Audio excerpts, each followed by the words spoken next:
Welcome back. बहुत बहुत स्वागत है डॉक्टर भूषण रिसर्च लैब में। लंबी उम्र कौन नहीं जीना चाहता और उससे भी ज्यादा स्वस्थ कौन नहीं रहना चाहता, राइट। एक इतालवी कहावत है कि सबसे अमीर आदमी इस दुनिया में वो है जो स्वस्थ है, राइट। आज के इस वीडियो में मैं आपको एक ऐसा तरीका बताऊंगा, जबरदस्त तरीका बताऊंगा जिससे लंबी उम्र को पाया जा सकता है और अपने स्वास्थ्य को लंबी उम्र तक बरकरार रखा जा सकता है। मेरी नजर में एक किताब आई थी जिसका नाम है इकिगाई, राइट। ये किताब मैं लेके आया था और इसको मैंने अच्छी तरह से पढ़ा, बहुत अच्छी तरह से, और इसका सार आपको देने जा रहा हूं। और इसके अंदर तरीका बताया गया है कि आपको सही तरीका क्या है खाना खाने का, राइट।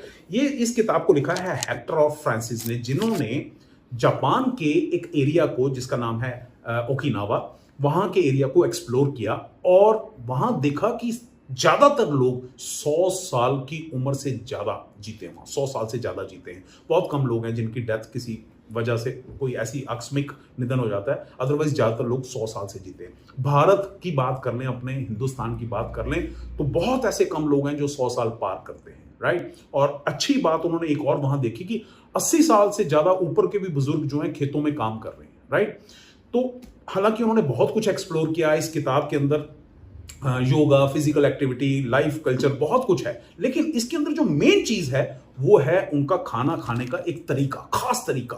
वो मैं आपके साथ शेयर करूंगा, राइट। और आप देखेंगे कि जिस दिन से आपने इसको अपनाना शुरू कर दिया, दिनों में चेंज हो जाएगी, लाइफ दिनों में चेंज हो जाएगी, राइट। तो इसको शुरू करने से पहले हम ये जान लेते हैं कि हमारा जो पाचन संस्थान है वो काम कैसे करता है, खाना हजम कैसे होता है, राइट। तो सबसे पहले मान लीजिए हमने खाना खाया, कोई ऐसा खाना जिसमें स्टार्च मौजूद है, सपोज आलू खा लिए, राइट, या आलू की सब्जी खा ली, पराठे खा लिए। वो जैसे ही हम खाते हैं तो हमारे सलाइवा, जो मुंह की लार होती है, उसके साथ मिक्स होकर हमारे मुंह में ही स्टार्च डाइजेस्ट होना शुरू हो जाता है और फिर ईसोफेगस से होते हुए सीधा पेट में जाता है। अब पेट में चला गया, जैसे ही पेट में जाएगा 3 एंजाइम वहां से रिलीज होंगे। पहला हाइड्रोक्लोरिक एसिड, दूसरा पेप्सिन और तीसरा म्यूकस, राइट। पेप्सिन जो है वो प्रोटीन को डाइजेस्ट करने का काम करता है, लेकिन उसको काम करने के लिए हाइड्रोक्लोरिक एसिड की जरूरत रहती है। अब हाइड्रोक्लोरिक एसिड एक ऐसा एसिड है, अगर वो ज्यादा मात्रा में रिलीज हो जाए तो वो हमारे पेट को काट भी सकता है। इसलिए म्यूकस, तीसरे एंजाइम की जरूरत पड़ती है। म्यूकस का क्या काम है? जो आपके पेट की दीवार है, लेयर है, उसके ऊपर एक और लेयर जमाना, ताकि हाइड्रोक्लोरिक एसिड वहां पे अटैक ना कर सके, राइट।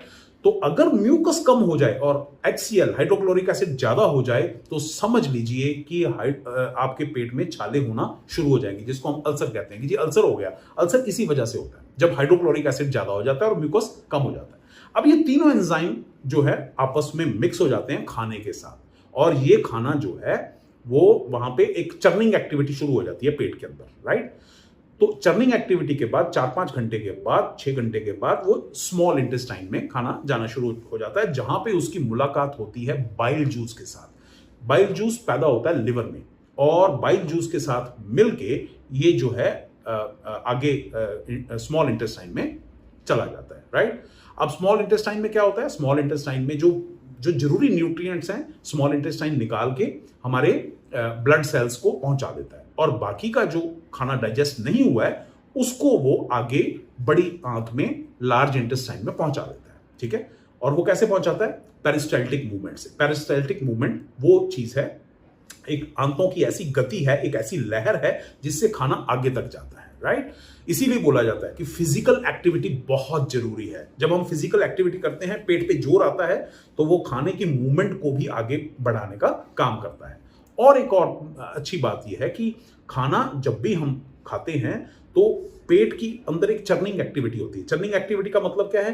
कि पेट जो है श्रिंक होता है, एक्सपैंड होता है, श्रिंक होता है, एक्सपैंड होता है, जिससे कि खाना अच्छी तरह से मिक्स होके आगे तक चला जाता है। ये बात यहां तक क्लियर हो गई।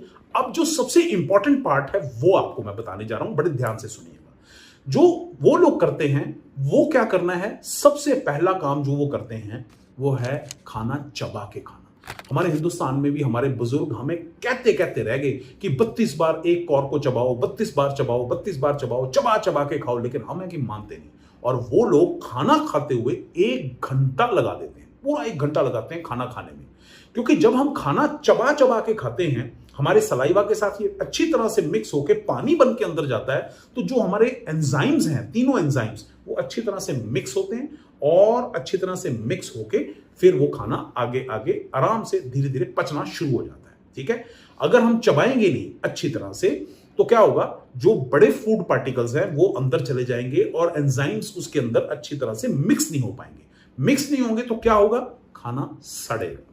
ठीक है, इसलिए खाना अच्छी तरह से चबा चबा के खाना है, खाने को पानी बना के अंदर भेजना है। ये मैं पहले भी कई बार वीडियोस में बता चुका हूं। ठीक है, ये है पहली चीज जो उनका सीक्रेट है, राइट। दूसरा, खाना आपको दबा के नहीं खाना। बहुत सारे लोग ये सोचते हैं कि खाना अगर ज्यादा खाएंगे तो एनर्जी लेवल बढ़ेगा। गलत फहमी में, एनर्जी लेवल नहीं बढ़ता है। अगर आप खाना बहुत ज्यादा यहां तक खाना लेके आएंगे कि पेट भर गया, आप दबा के खा लो, ठीक है, तो क्या होगा, पेट के अंदर जो जगह है वो कम हो जाएगी। कम क्या, खत्म ही हो जाएगी जगह। तो वो जो चर्निंग एक्टिविटी करनी है पेट में, श्रिंक करना है, एक्सपैंड करना है, वो खत्म हो जाएगी। और जब वो श्रिंक और एक्सपैंड नहीं होगा तो अल्टीमेटली खाना अंदर पच ही नहीं पाएगा, अंदर सड़ेगा। और खाना अगर अंदर ज्यादा सड़ेगा तो आप सोचिए एसिडिटी होगी, खट्टे डकार होंगे, बदहजमी होगी, गैस बहुत बनेगी, ये सारी तकलीफें आनी शुरू हो जाती हैं। फिर उसको ठीक करने के लिए हम ऊपर से मेडिसिन खाना शुरू कर देते हैं, जो कि गलत है। इसलिए खाना अपनी भूख से 20% कम खाएं, यानी जितनी भूख है 80% खाना उसका आप खाएं और खाना चबा चबा के खाएं, राइट। तो तीसरा पॉइंट जो है वो है खाना खाने के कम से कम पौने घंटे के बाद पानी पिएं। और ये वो लोग भी करते हैं, क्यों करते हैं वो बताता हूं।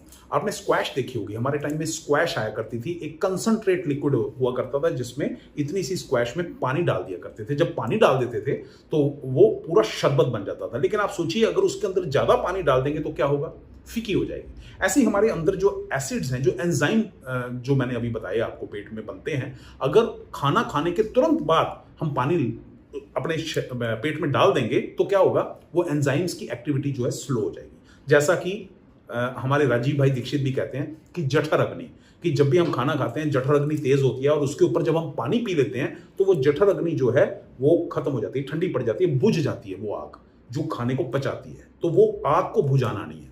उसमें अगर आपको एक आधा घूंट शुरू में पीना है, बहुत मिर्च लग रही है, एक आधा घूंट 2 घूंट पी सकते हैं, लेकिन पूरे का पूरा गिलास खाली नहीं करना।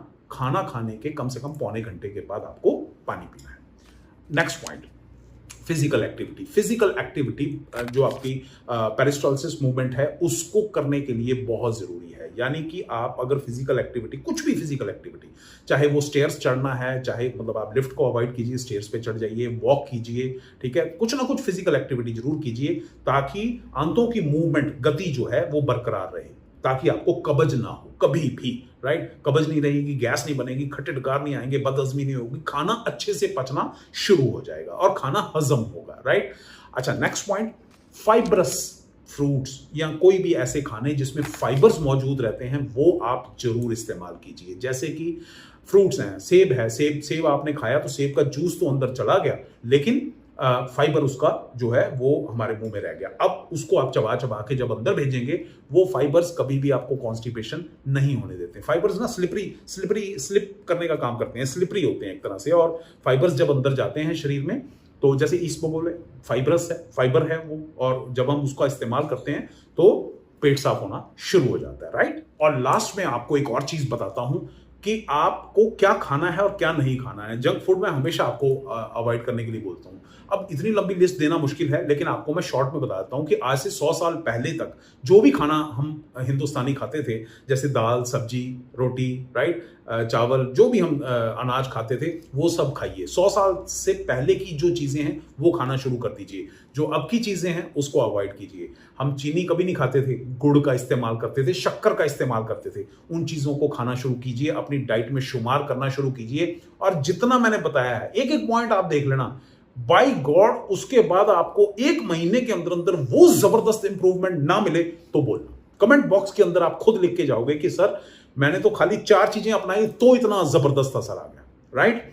इस वीडियो को शेयर जरूर करना सबके साथ, ताकि हर इंसान को पता चले कि किस तरीके से बीमारियों से दूर रहा जा सकता है और लंबी उम्र को पाया जा सकता है। बहुत बहुत शुक्रिया इस वीडियो को देखने के लिए, अपना प्यार देने के लिए और शेयर करने के लिए। Thank you very much. God bless you. खुश रहिए।